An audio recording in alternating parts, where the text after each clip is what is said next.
Dia Production présente la 3e édition Hirde Hirande Laccire Hako to Ravenaye. Bandirabi saha fof e yaadiɓe mum kono kadi jamma kala e yontaɓe muɗum on jamma jogoro wonde ko ñande sappo tati lewru décembre sanga 20h ndalankoɓe jogorɓe dirwinde on jamma ko Oumar Fouta jeune talent suka dariɗo e saha muɗum e Nafi Mboub Gawlo pare o jamma ko honorable député Aliou Dembourou Sow président convergence des éleveurs du Sénégal marraine o woni Yuman Nguyen Yangue koɓeɗo Coumba Yero Nalla Sow jeeyaɗo toon to Gori Lakke joɗiɗi toon to Belgique marraine goɗɗo ko Kumbali on jeeya ko toon to Agnam Liduɓe kamne jooɗi ko toon to dawlaji dentuɗi e Amérique bandiraɓe yontaɓe o jamma gasani ene hen witeɓe les invités d'honneur Mansour Dia ko PDG nouvelle bijouterie Dande Leñol on jeeya ko toon to Kobbillo monsieur Djeylani Aliou Mamadou Sow ko homme d'affaires kono kadi ko ceernajo responsable politique jeeyaɗo toon to Ñaari Tidiane Bousso ko PDG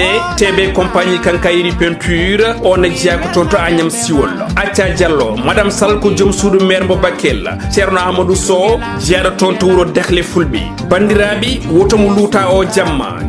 joggude e lowdi Patam Lamiri programme o koni sifori sanga 20h ko nden hoɓɓe bismete mbaɗe e condition ngaji moƴƴi sanga 20h10 golle ɗe puɗɗo 20h15 ko discours Abou Samba Diop gardiɗo Pidi TV 20h30 ko nden artiste garano fuɗɗoto golle muɗum koye nder hen gadduɗo ngo miijo jamma hirde e hirande laccire ha ko ƴettata konngol woni Sali Dia 21h45 ko conférence e toɓɓere suɓane nde tawi yuɓɓinto on conférence ko Abou Samba Diop e woɗɓe hono makko en ko nden artiste ɗimo kamne toƴƴata dande yimɓeɓe belto koye nder hen ko fada ko yettoto woni nden hirande laccire haako entrée unique woni ticket gote on ɗon jamma kujunnaji ɗi mbuuɗu 10 000 francs CFA so tawi cuɓiɗa ko tabal ngaliɓe joyo kujunnaji nogas woni 100 000 francs CFA bandiraɓe wotomo luuta o jamma yontaɓi kono kadi jamma Patam Lam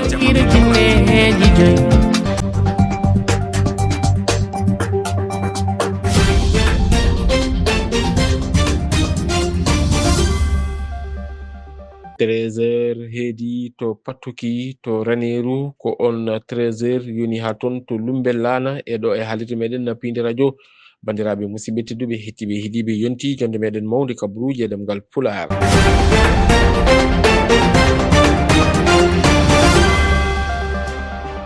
jeeya e gardidi kabaruji meɗen hoorejo leydi ndi Bassirou Diomaye Diakhar Faye ummima ɗo e lamargo ngo Dakar guila ñalawma hanki o ɗum ko gam yettiyade toon to Angola tawtorede on ɗon 7e édition ɗum ko yewti on ɗon sommet Union africain kam e Union européenne kanko hoorejo leydi ndi o yettima toon to lamargo leydi Angola e ñalawma hanki o caggal nde hoorejo leydi ndi kam e hoorejo jaggoto o kala mbaɗi ɗangal toon to caggal leydi oɗo saaha ɓesguli ɗi yoga hen nana gadda hen jiyande mumen woni hen ene jaadi hen woni hen noon kolliti ɗum ɗon wona hunde fonde wonde ma en kettoɓe e nder kabaruji ɗi tawa koye ballal bani meɗen debbo Raky Diallo ko cumu bongu woni ko waɗi to wuuro wiyetengo Saare Njugari tawatengo e nder falde Gudiri koyno tolni e nogas e nayyi suudu ko ɗum woni ko yaadi e lewlewndu ma en ketto hen biyeteɗo Demba Ba ko goto e sumraɓe ɓeete e ballal musidɗo meɗen Siradio Ali Ba joofi ngon jillu dine l'islam kam e jokkere e ndam ko waɗata ceerno Jalaluddin Ba e nder leydi Sénégal koyno tolni e balɗe 50 o dañi yetade hen noon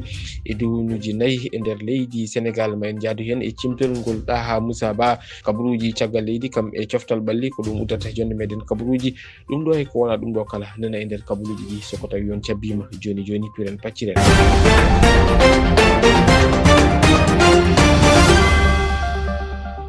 jam ñalle mon bandiraɓe musidɓe tedduɓe hettiɓe hiiɗiɓe hettiyankoɓe haalirde Pinde radio sawtul ngol neɗɗo foɗo e an Mariste villa 92 S to karallagal ngal wonani en toon ko Seydina Oumar Boun Khattab Diop ɗo yeeso haalirde nde ko musidɗo moɗon Djiby Dieng kabaruji men e ɗemgal Pular hono no mbirunɗen ni en puɗɗorto e hoorejo leydi ndi Bassirou Diomaye Diakhar Faye bayniɗo ɗo e lamorgo ngo ñalawma hanki o yettima toon to leydi Angola e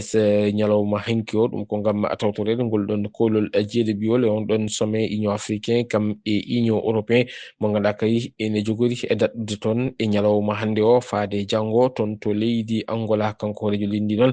caggal nde o yetti toon to bawal laaɗe diwoɓe ngal Angola o jaɓɓama toon to ko ɓe ganduɗa kañum woni hohoɓe ɓe leydi Angola jaɓɓima toon on ɗon sommet mo ganduɗa kay kañum woni sommet union africain et union européen kolol ngol ko yuti e on ɗon anniversaire woni 25e anniversaire ko yuti e on ɗon partenariat woni tan ngal ɗon jokkodiral ma wat toon to Angola e yeeso gardugol horejo leydi Angola on woni João Lourenço ko noon kadi e horejo conseil européen o mo ganduɗa kañum woni Antonio Costa ene wayno tan noon gunɗon batu ma duuma o balɗe ɗiɗi ma en gartoy e ko yuwiti ala haali gunɗon batu e kabaruji meɗen paaɗi soko weeli e gueno hono no mbiruɗen e gardidi kabaruji ɗi horejo jagorto o kamɓe horejo leydi ndi kamɓe kala ɓe tawe toon to caggal leydi o saaha woni tan noon yoga e ɓesguli ɗi moni hen kala nena adde hen e yiyande mumen soko yoga hen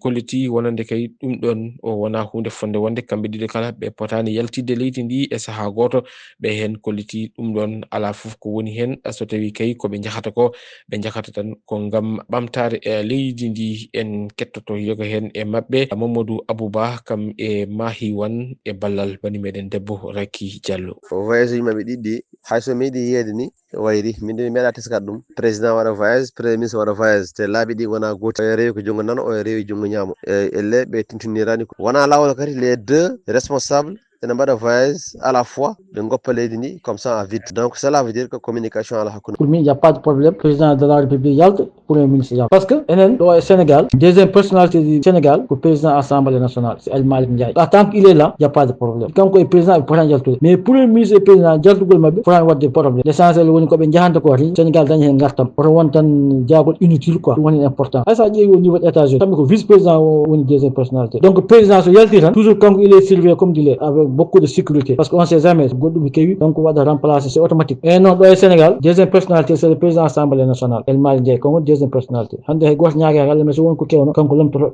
automatiquement so wona premier ministre waɗata remplacé premier ministre même sikki somi juumani so wona troisième wona quatrième personnalité du pays donc il y a pas de problème en général premier ministre ñal il faut wadde communiqué gouvernemental parce que tawi ko visite officielle yahata gouvernemental yimɓe paama population foti wadde informé comme quoi ko premier ministre foti yaltude foti yaade leydi ma ɗum tan waɗen bizarre seeɗa donc kamɓe fof ɓe jalta ya ko problème l'essentiel o won jaltugol inutile tan yo waɗ gartam pour leydi ndi oɗon ketto saktirde mon pindi radio kalen ko yuwiti ala haali nden ka e kisal jagorɗo kalfinalo ko yuwiti e gueɗe nder nderiji kam e nden ka e kisal ɓesguli ɗi wondude e dadiɓe ɓe leydi Sénégal mbaɗino opération ɗon opération noon ko jippade e booli lamorgo ngo o Dakar tugui tan waktuji nogas e ɗiɗi jamma fayino waktuji nayyi jamma ɗum no waɗi ko ñande jamma 7 beɗɗo alerte ɗo ete lamorgo ngo Dakar ngam ko yuwiti ala haali e nden ka e kisal kerika wonande kay ɓesguli e leydi ndi ɗum noon waɗi ko e tawtorede hono o jagorɗo kalfinalo ko yuwiti gueɗe nder nderiji maître Bamba Cissé wondude e général brigade mo ganduɗa kañum woni Assane Bey mo ganduɗa kay kañum woni commandant gendarmerie territorial mo leydi Sénégal ene wayno tan noon on ɗon opération noon ɓe keeɓi fartaŋe yurnitade ɓen ɓe ganduɗa kañum goni gonka yoga e ɓesguli ɗi ko ene tolni noon e temedde jeegom e sappo e tati interpellation waɗama hen ko ina tolni e temedde joyyi e sappo e goho ɓen ɗon ko vérification identité nda temedere e ɗiɗo kañumen keeɓi fawede junggo taw noon ɓen ɗon ko wadde e gueɗe ɗe ɗoftaki lawol ko ina tolni e capanɗe joyyi e tati oto kañum nene kadi heeɓi hen ƴewte yurnitede gonko mumen ko ina tolni noon e nogas e tati oto kañum nawama toon to Fourrière ko ina tolnine temedere capanɗe jeetati e tati moto kañumen kadi heɓama yurnitede gonka mumen e on ɗon fannu kamɓe dadiɓe ɓe pawi junggo ko ina tolni e 3 kilogramme ɗum ko wiyete ko cocaïne kam e corneji muɗum hani e gueɗe goɗɗe ganduɗa kay ko gueɗe kaɗaɗe ɓe hen dewnoɓe nanguira ko wasde ɗumen ɗoftade ɗum koko yowi witi e wasi men jogade ɗum ko ganduɗa kadi kañum woni e permis de conduit won hen noon kadi jaguira ko gueɗe goɗɗe neɗɗo wayno ɗum noon artan ko e nden ɗon eɓonde ganduɗa kadi laamu leydi e Sénégal ene jogui ɗum koko yiwiti ala haali nden ko ekkisal ɓesguli leydi ndiyete. Vous écoutez Pinde Radio. Nous émettons depuis Anne-Mariste, Villa 92S. Kalen ko yiwiti ala haali dawrugol maire wuro Lamar Kongo Abbas Fall suuti konngudi e din ɗon konngudi ɗon warta tan koye ɓen ɓe ganduɗa kadi kañumen goni wiyoɓe biyoje fandu ɗum e Ousmane Sonko mo ganduɗa kadi kañum woni hoorejo jagorɗo ɗe e wiide makko kanko maire wuro Lamar ngo holiti kay wonande kadi ɗum ɗon ko hunde e yuɓɓinade o irima laamu ngu ɗon nde ƴettata hen pellite ngam falade ko way noon so ɗum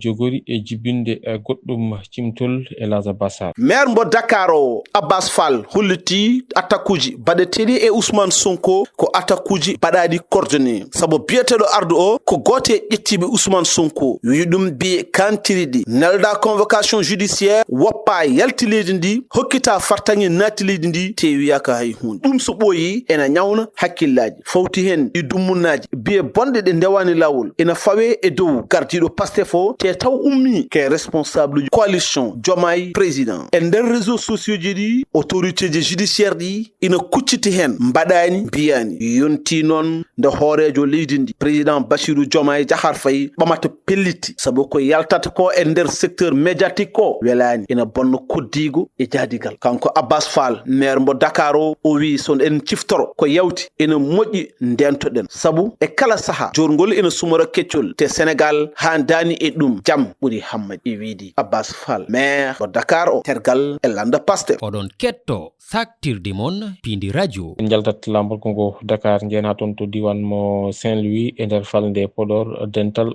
Gure Toro ko fedde rendinde ko ina tolni e gure sappo e tati juɓɓinno hirde pekan nde no hirde noon wonno ko toon to Guédé village ko wuro tawaten ko e nder falde Podor fayide on ɗon ñalawma ko ngam addude e jokkodiral hakkunde e gure ɗe ko noon kadi e daɗɗude calɗi ɓamtare ko fewti e ɗen ɗon gure ko nando kadi ɓe waɗi erango fewde e gure keddiɗe ɗe nde garata tawta hono nden ɗon fedde enketoto hen biyeteɗo Oumar Sow ko tergal e nder nden ɗon fedde ko yewtidi e musidɗo meɗen Seydou Mamadou Dia. kala ko ganduɗa ina kewna e gure ɗe fedde dental Gure Toro arat daro waɗa hen fodde waɗa hen fayida waɗa hen dendagal ko yimɓe ina cohla so woodi kadi ko ganduɗa ina kewa aɓe jogani ɗum feere nde ganduɗa aɓe palo ɗum gila ɗum suwa yettaki ko ɗum woni mesure ko ganduɗa dental Gure Toro ina darani gila fedde nde dari nde fedde nde fuɗɗoto nde ko gure tati walla gure nayyi cosi hande fedde nde ina yaare hedde gure sappo e joyi walla gure sappo e jeegom firti ko fedde nde ina waɗi yimɓe ina jii hen e nafoore so tawi hunde fewjama gila ɗo fuɗɗiɗo ina woni cukalel ha fuɗɗima darade fuɗɗima wawde yaade yimɓe ina noto hen firti ko fedde nde ina jogui ko wiyete kon jejjude fandare nde kam so tawi heɗotoɓe ɓe ina keɗo ɓe gandi fedde nde ina jogui fuɗɗima hebde fandare muɗum par ce que mi wima nade kala kewnuɗo dendagal gure ɗe foof ɓe garat ɓe noto e kewo ɓe piya haalis aɓe piya hedde ujunnaji capanɗe ɗo ujunnaji capanɗe jeegom ɓe totta ɗum joom programme o waɗi ɗum ko nafoore sababu amen yuɓɓinde oɗo jamma pekan ɗo e Guédé village min gandi Guédé village ko tergal manggal e nder fedde nde min juɓɓini ɗo pekano pour hollitde Guédé village naaɓe min jii darde mabɓe e nder fedde nde kadi min jiiro beele ma fedde nde dañ faggudu mo ganduɗa janggo e jaam kala ko ina ara taw fedde nde ina wawi ɗum falade e rango mbaɗami e dendagal Gure Toro kala keɗotoɗo danam nde yo waɗ feere ara yanta e komin mbaɗata ko beele fedde nde ina jogo nafoore nde ganduɗa ina wawi huftidinde diwan o kala honno mbiɗum ɗen gardidi kabaruji ɗi ko cumu bongu woni ko waɗi ton to wuro wiyetengo Saare Njugari noon ko wuro tawatengo e nder commune mo Sinthiou Bocar Ali e nder falde Goudiri ene wayno tan noon ɗum ɗon waɗi ko ñande nogas e tati nduɗo lewru ndu gonɗen ko ni tolni e nogas e nayyi suudu heeɓi toon sumde e o saaha noon ɓen hoɗɓe e on ɗon galle ko letti wonande kay guura mumen fofof yeehi yaadi e lewnu lewndu kala ko jogino yaadi lewndu ɓe mbaɗi erago noon fewde laamu leydi Sénégal nde wallataɓe e ko ɓuri yawde e yaccade en kettoto hen biyeteɗo Demba Jugari Ba taw jokkodiri koye musidɗo meɗen Siraji Ali Ba. Jayinge kam emmuri min ko ɗumnani ko laddange emmi nge ari mataw min yinge hage ɗaɗi galle o tan nge fooli min doftani galle o nga taw nge yetti nge soggi galle o tarbeje tati gawri cumiɗo e fawru gawri baɓe sohluɗi ko ɗiɗi e tuppere guerte e heddi ko hankadi ko bagage uji suudu wotude kam heddi ɗo ndu sumade galle he min noddin support pompier kono ara min kucci en kadi safde mbiɗon mbaɗa hen ndiyam kono kadi kam taw ko bonanno ko ɓuri kam dammiri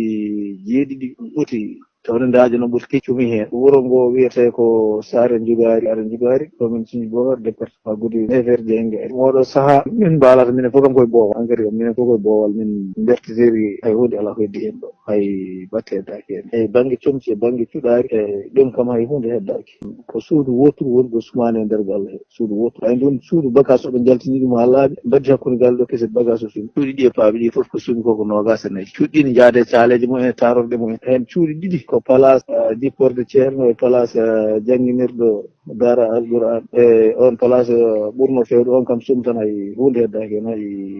sa ari ɗon ay hunde andi sa meeɗi won ɗon mbiɗa ñaagi laamu ngu to banggue bertiteri e banggue nguur ñaagi laamu ngu ballal ko ɓuri yawde e yaccade galle o kam hay hunde heddaki hen to banggue mahateri e banggue nguura e banggue bertiteri e banggue koltu ɗum ɗon kam koko suni ha laaɓi laaɓe ñaagi laamu ngu ballal nde walla tami ko ɓuri yawde e yaccade so wona ɗum hikka caɗele ɗe mawnat ɗo joni ko koye Bowal walate to ala to ñalle koye nangue ñallete koye Bowal walate so en gummima Goudiri en mbaɗat tabal jeen ha toon to Kédougou ñande nogas e goho nduɗo lewru ndu gonɗen daɗɗino toon yewtere gooɓe jiile taw ɗum koko yowiti e gunɗon goomu Tambigu ko yowiti e ɓamtare e on ɗon diwan no woni tan noon nder ɗon yewtere gooɓe jillon wonno ko ngam yewtude ko yewti ala haali ɗen ɗon ɗalle ɗe ndewani lawol hol peeje daɗɗetede ha ɗen dalle suuɗoru mbawa nattude on ɗon diwan en woni tan noon on ɗon cérémonie waɗi koye yeeso tawtorede cukku gouverneur région mo Kédougou en kettoto hen cimtol ngol Alassane Seydou Fall musidɗo men joɗniɗen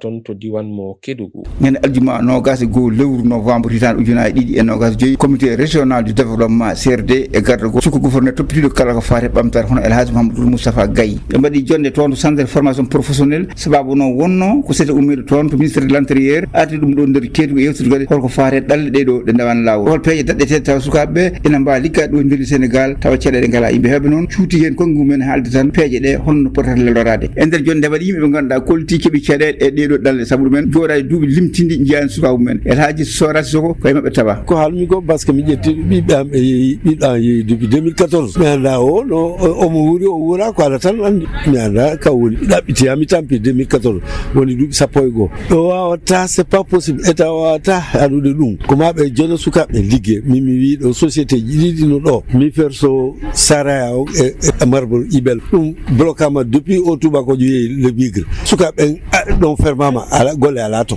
mais ɗiɗo société ji e kañum e Samba Ngalo kadi c'est arrêté ɓe darni golle ɗe mi darni Samba Ngalo par ce que mi gayi gollito en 73 ko minen woni premier manœuvre Samba Ngalo ko donc miɗa anndi Samba Ngalo tawno no jonde juuti ko ɗum waɗi yimɓe heewɓe keeɓi addude hen miijoji mumen ko manque Dembe directeur communication du maire de la commune de Kédougou ina tawa noon en jonde atana men yiyande mum par ce que sukaɓe no jogui hannde ko wiyete ko qualification eɗen mbaɗgal qualification hannde ɓe ala moyen pour udditagol hoore mabɓe entreprise ji walla unité ji pour ɓe wawa gollude par ce que si ɓe wonama financé ɓe heeɓi golle ɓe waɗi développé industrie ji ɗi walla ɓe waɗi développé entreprise ji ɗi ɓe wawi hannde wadde embauché sukaɓe goɗɗi goo teskama noon ɗo e nder somo Kédougou sukaɓe heewɓe enen mbomo ɗeɗo ɗalle ha tedduno sukaɓe wonɓe e nder guure tokose ɗe Alassane Seydou Fall Kédougou ngam Pindi Radio. Alassane Seydou Fall golle ma jooɗi peewi en kalat e ngun jillu diine l'islam kam e jokkere ndam waɗanno ceerno Jalaluddin Ba e nder leydi Sénégal koyne tonni e lewru kam e balɗe nogas ko ɗum woni ko waɗi gonɗon jillu ngun non joofi taw ko e dow gardugol ceerno Jalaluddin Ba e nder leydi Sénégal tawi ko e yamirore khalifa o ceerno Alhaji Ahmadou Tidiane Ba ceernajo o e ngol lappol muɗum jittima ko ina tolni e diwanuji 4 e nder leydi ndi golle l'islam gollama no feewi ko nonne kadi lawol tijaniya rokkirama no moƴƴi kadi o jokkani enɗam khalifa tedduɗo mo Madina Gounass ceerno Alhaji Ahmadou Tidiane Ba kimtol ɗaha Moussa Ba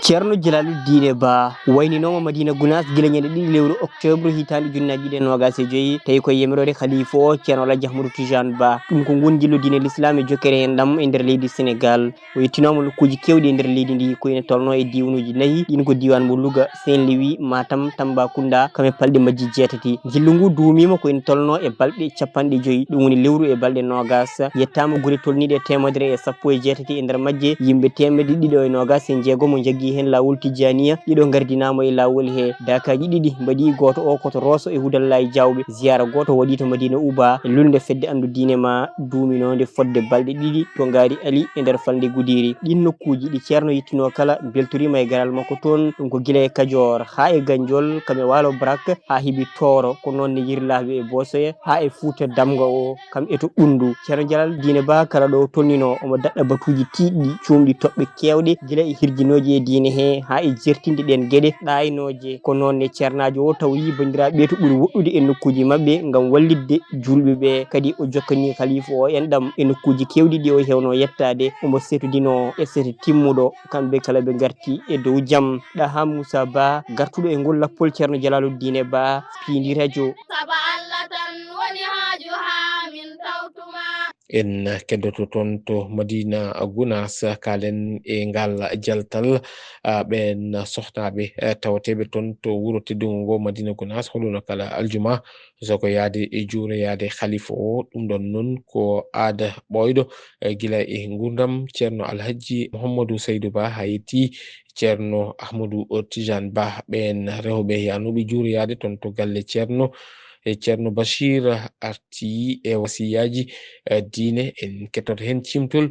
ngol musidɗo meɗen Amadou Samba Lo tawtoronoma ngal ɗon jaltal toon to wuuro teddugo ngo Madina Gounass jaltal ko aadi kala ñalawma aljuma soknaɓe Madina Gounass naɓe en gara juurade ceerno kala subaka aljuma ɗum ko gila e gurdam ceerno men mawɗo ha yetti halifa men hande o ewo aljuma nogas go novembre taw ñaƴƴiɗe nogas joyyi ceerno Bachir ceerno arti e toɓɓe kewɗe naftoje julɗo ina ɓuuri tengtude to banggue e julde nde inde namdi sillintande la budde a juula ma taw ɓandu ma ina laaɓi ala soɓe tempo juldata ɗi laaɓi ngala soɓe nokku julta on laaɓi ala soɓe ɓe sallidi a jogui gantu tawa wala attani ɓayde gantu one woodi mo ina hanma sallide kono kamaki salligaki len julde sallata julde nde noon ene namdide jomum ɓonto comji timmuɗi ha ɓuuri tengtude noon e debbo suurde awra mum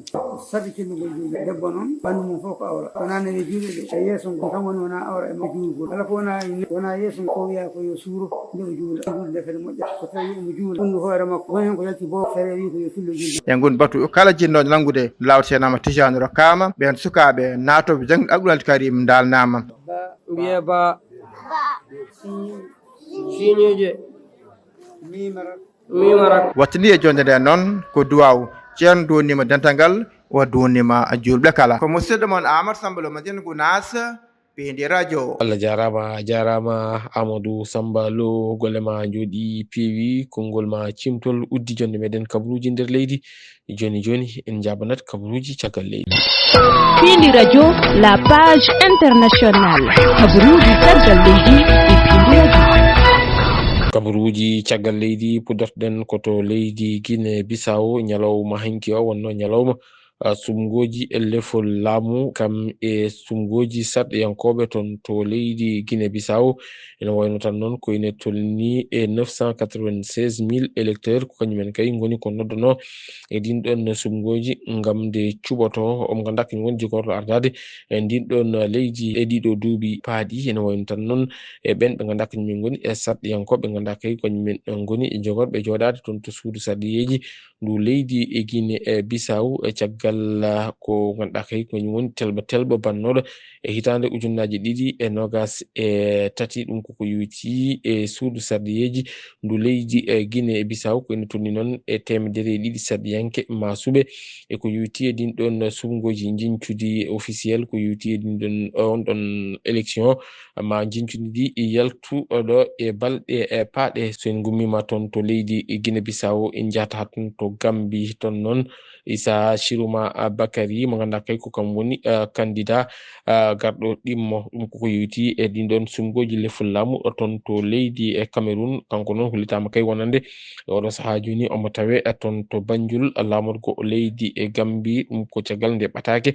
ummiri e jagorɗo kalfinaɗo ko yuti e humpito atomo leydi Gambie holliti kay wonande omo ganduɗa kañum woni Issa Bakary e Chiroma mo ganduɗa kay kañum woni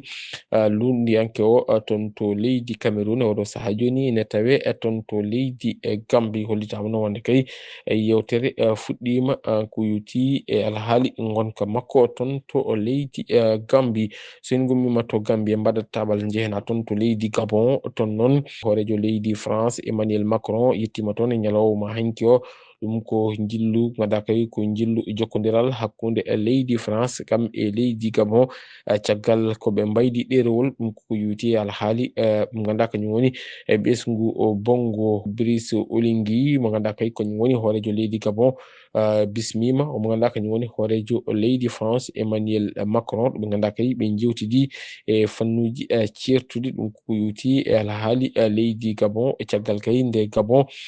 ummi e sungoji e lefol laamu omo ganduɗa kañum woni Brice Oligui e ngema subta e gardingu leydi e Gabon ɗum ko caggal lebbi 19 ɗi ganduɗa kay waɗi ɗum e ko yuti alhaali transition ton to leydi Gabon kasi haalaɓe ceer kabaruji meɗen caggal leydi joni joni en jabunat kabaruji coftal balɗe. La page sport sur Pindi Radio. Kabaruji coftal balɗi e Pindi Radio. kabaruji coftal balli kudortoɗen ko e kippoguendijo mo leydi Sénégal keblowo Pape Thiaw neldi e liste officielle ɗum koko yuti e 55 joueurs présélectionné ɗum koko fewti e on ɗon coupe d'Afrique des nations mo ganduɗa kay ene jogori wadde ton to leydi Maroc e ngol ɗon doggol ngol capanɗe joyo o fettoɓe ɓe ganduɗa kay Pape Thiaw neldi ɗum ton to CAF ko e nder hen jogora subtede ɓen ɓe ganduɗa kañum nogas e jeegomo jogorɓe hande leydi Sénégal e ko yuti e ngel ɗon kawgel africain kowel badowel ton to leydi Maroc e tumnade e article 72 kala joueur mo jeyaka e on ɗon liste présélectionné wawata jeeyede e ngel ɗon kawgel africain kowel en cas de blessure so tawi kay on ɗon yiɗi lomtinede so en gummima on ɗon fannu en kalati ko yuti alhaali e Ligue 1 mo leydi Sénégal waɗino potite e oɗo weekend jawtude ñalawma hinki o ɗen potite bannode walidan mo Thiès ko kam huccidirno e Jaraaf mo Dakar ɓe mbaɗi ko ɗekki e gotel AS Pikine kam e Stade de Mbour mbaɗi ko ɗekki ndiga e ndiga Sonacos hakkude muɗum e Teungueth FC ko ɗekki ndiga e ndiga ɗekki gotel e gotel hakkude Union Sportif mo Ouakam kam e AS Cambérène Linguère mo Saint-Louis koko fiya e nder dingiral muɗum taw waɗi ko way noon ko Union Sportif mo Gorée loggi ɗiɗi e ndiga AS HLM ko Dakar Sacré-Cœur foli ɗum loggol gotol e ndiga e doggol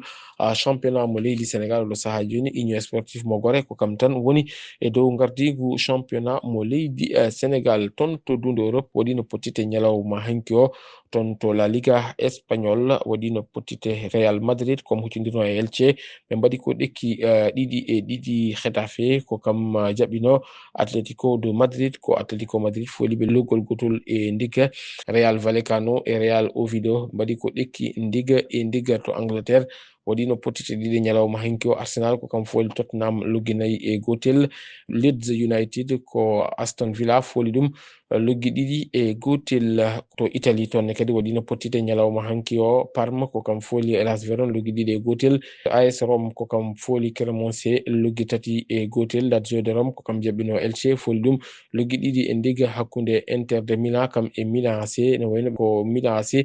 foli ɓe loggol gotol e ndiga ton to Allemagne toon kadi waɗino potide Leipzig ko huccindirno ko e Werder de Bremen ko Leipzig fooli ɓe loggi ɗiɗi e ndigga Union de Berlin ko kam fooli poli loggol gotol e ndigga ñalawma hannde o ton to Angleterre amma ɗum jokku ɗum ko yuti ala haali Premier League mo Angleterre Manchester United ma jaɓɓo Everton mo Idrissa Gana Gueye kam e Iliman Ndiaye bandiraɓe musidɓe tedduɓe hettiɓe ɗiɓe tengoɓe haalirde Pinde Radio ko ɗum ɗo woni komin kemno ruminadade kabaruji nder e caggal leydi kam e kabaruji coftal balle ñalawma hannde o en jetti e jarni dendagal wonnoɓe hen juuɗe men ha kabaruji ɗi mbawi latade ko noon jettirɗen Seydina Oumar Boun Khaddab Diop to karallagal ngal en jettiɗen kaldirde cengodirɗe e meɗen e oɗo saaha en jetti rédaction mo Pinde Radio en jetti Elage Abbas to juɓɓudi kabaruji aadi meɗen e kabaruji wonata ko janggo so wona haaji ɗo e nden min bon jokke ɗoftade kamɓe rewidade programme uji ɗi Pinde Radio Allah jarama on jarama